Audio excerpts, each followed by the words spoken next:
Along with air and water, food is an essential requirement for life. But for some people, food is more like a drug because they feel compelled to overeat in an attempt to regulate their emotional lives. So for most people, food is a source of enjoyment and pleasure, but for others, it can be a source of despair and pain. If you have a problem with compulsive overeating and wonder if it's an addiction, stick around because I'm going to talk more about this issue to help you better understand the challenges you're going through and, more importantly, what you can do about it to feel better about yourself and the quality of your life. Now is always the time to start making positive changes in your life. Dr. Donna, Leigh, Bliss here. On this channel, I promote optimal mental health and well-being to help you become the best version of yourself. If there are topics you would like me to do videos on, please let me know in the comments section below. So compulsive overeating, which is another name for binge eating disorder, is a condition where people lose control over their eating and have recurring episodes of eating unusually large amounts of food. So unlike bulimia nervosa, these periods of binge eating are not followed by purging, excessive exercise, or fasting. And as a result, people with binge eating disorder often are overweight or obese.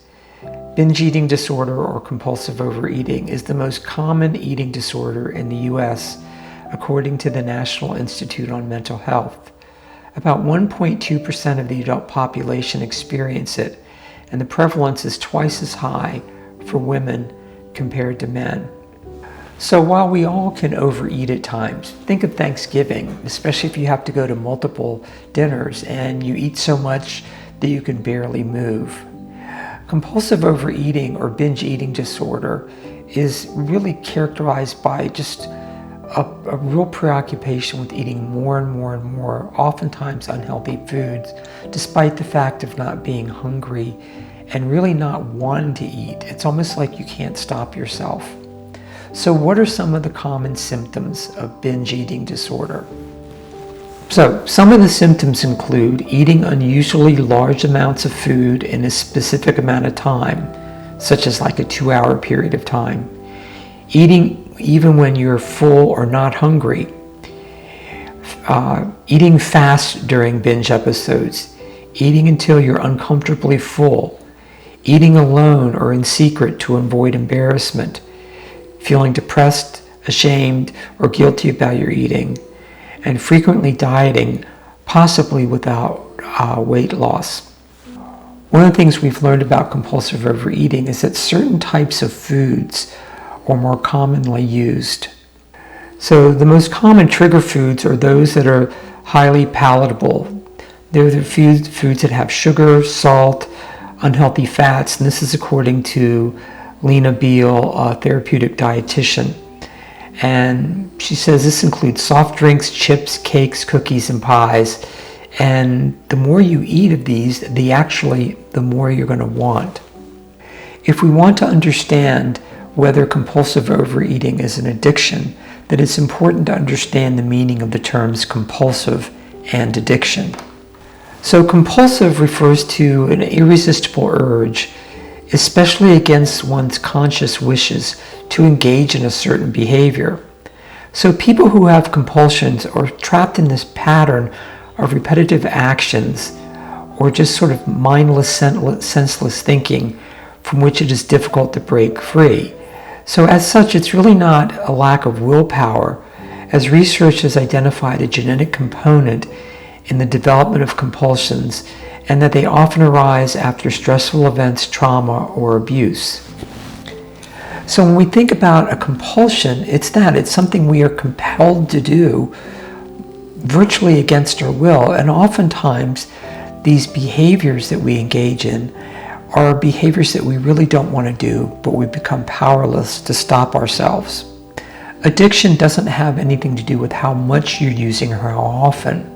It really is whether your use of a substance, such as alcohol, or engaging in a behavior, such as gambling, is causing you problems in important areas of your life, your health, your family life, your work life, maybe even your legal life, and yet you still continue to use, that suggests that your ability to control this behavior is so impaired that you've lost that ability to control it, and the use becomes problematic. So addiction is a chronic illness that is relapse prone. And what does that mean? It means that no matter how hard we try to stay away from something, we feel compelled to return to the behavior. And so people with addictive disorders frequently will start using this substance again after a period of abstinence. And that makes it quite demoralizing for people because they don't understand why they would start to use again after a period of abstinence. So when we look at addiction this way, it's pretty easy to say, well, of course, if you're using cocaine or heroin and you can't stop, you're addicted. But can you really be addicted to food? Is food addictive in the sense that we have to have more and more and we're eating despite it causing negative consequences? And the answer, of course, is no. Just like for many people can drink alcohol safely and enjoy it, most people don't have a problem with food. They might overeat now and then, but when you have a compulsive eating disorder and you're eating more and more than you want, it really crosses the line. So one of the things that's important to understand about why food can be addictive for some people is that it is appetitive. So that has to do with our appetite. It meets a need. It helps us to feel better. It's also reinforcing. If you've ever been very hungry and you've eaten food, it's very satisfying when that urge is met. It can help us to feel better. So biology wants us to eat more food because it's how we stay alive. And so when we eat food, it does meet the needs of health and nutrition, but also well-being. And because it feels better, we are encouraged to continue to eat. And for most people, that's fine. But for other people, that whole dynamic gets really out of control. So when you understand the ways we define addiction, then it's pretty obvious that compulsive overeating can be addictive for some people, in that their use is unregulated. They eat more than they plan to. They continue to eat despite negative consequences. And even though they might have a strong desire to not behave that way, they find it virtually to stop that kind of relationship with food. So in this instance, it's very similar to having a problem with alcohol or drugs.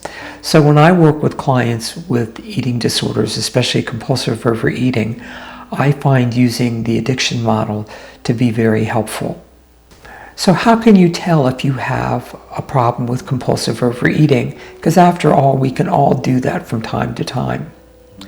Well, Overeaters Anonymous is a 12-step support group modeled after Alcoholics Anonymous, and it provides a 15-question quiz that you can take to help you determine whether you have a problem with compulsive overeating or not. So for many people, it's helpful to take a quiz like this because it helps you to take a look at your relationship with food and help you to see more clearly whether it actually is problematic. I've worked with many clients who ended up coming to therapy saying they took the quiz like this and they were shocked at how many yeses they answered, and they realized that they did have a problem and they wanted to do something about it. So I encourage you to check out the quiz on the Overeaters Anonymous website. I think you'll find it very helpful.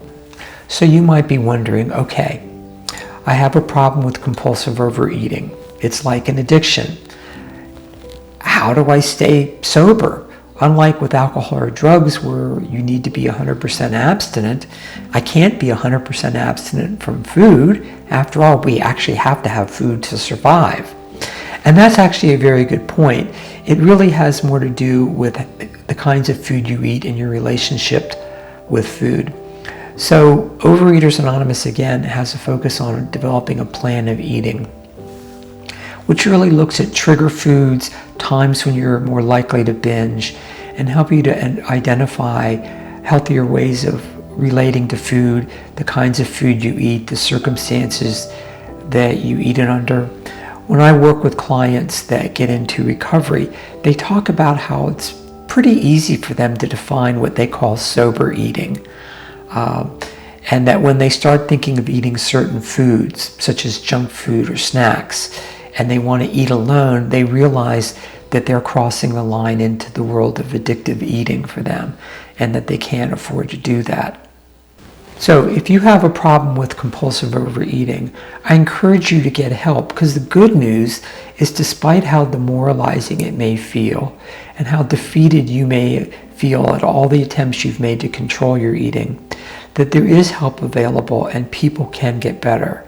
One of the first steps is to talk to a therapist, especially somebody that has a background working with addictive disorders in general, but eating disorders specifically.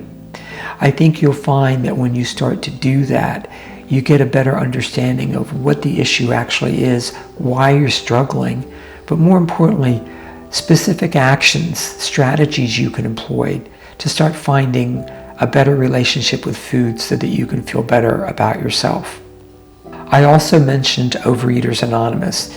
It is a 12-step support group of men and women who have problematic relationships with food, many of them with compulsive overeating or binge eating disorders, but sometimes other eating disorders as well.